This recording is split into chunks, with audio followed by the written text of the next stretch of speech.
Olá, estudantes da segunda série. Nesse vídeo vamos falar sobre artigo de opinião.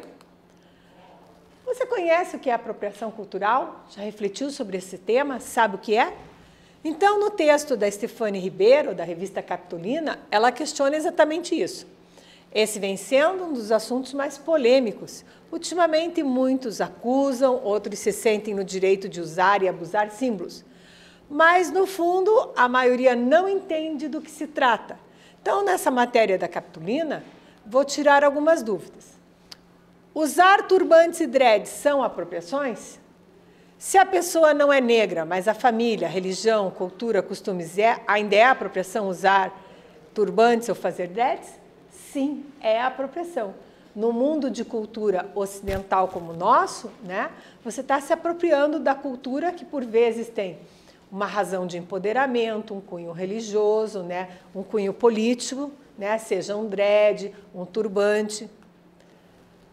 Você lembra o que é um argumento? Então, o argumento vai embasar a sua tese, exatamente. Então, aqui no trecho, no caso do dread, ele é característico em indianos, africanos e outras culturas não ocidentais, nós temos um argumento de que tipo? De exemplificação. O que é um argumento de exemplificação? É quando usamos ilustrações por meios de casos de amplo conhecimento. É de amplo conhecimento que indianos, africanos e outras culturas não ocidentais usam turbante, né? Usam dread. Sim, é de amplo conhecimento. Coloquei até uma imagem aqui de um jovem usando dread. Tipos de argumento. Você já parou para pensar os vários tipos de argumento que podem embasar o seu texto?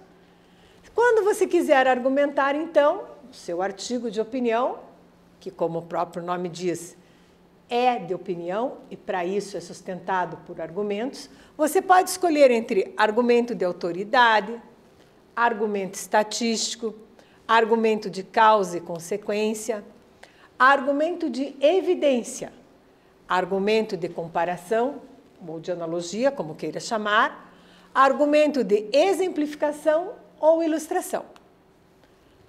Na estrutura do artigo de opinião, o que nós temos? Nós temos sempre o título, a introdução, o desenvolvimento e a conclusão.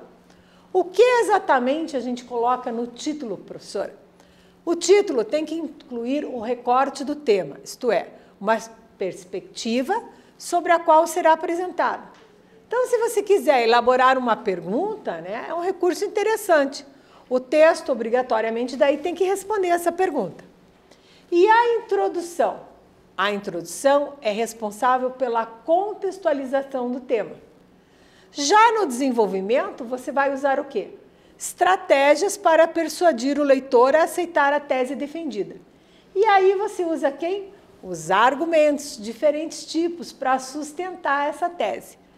Na conclusão, você vai ter o quê? Que encerrar a linha de pensamento desenvolvida. Então, retomando o que você colocou lá na sua introdução. A estrutura do artigo de opinião gira em torno de questões polêmicas, assunto cujas soluções às vezes não são apresentadas e não são conceituais. Na introdução, você vai localizar a tese que defenderá.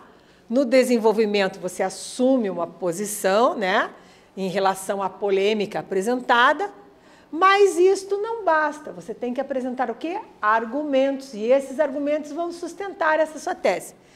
E na conclusão, o que você vai fazer? Vai ter uma articulação lógica entre as ideias apresentadas antes, desde a introdução. Percebe, então, como está tudo elencado, tudo ligado entre si. A tese, os argumentos, a conclusão. Importante você perceber isso. Na produção textual, você vai acessar, então, o Redação Paraná e fazer aqui, ó, o seu texto sobre apropriação cultural. Escolha a proposta artigo de opinião com a seguinte temática: respeito às diferenças culturais.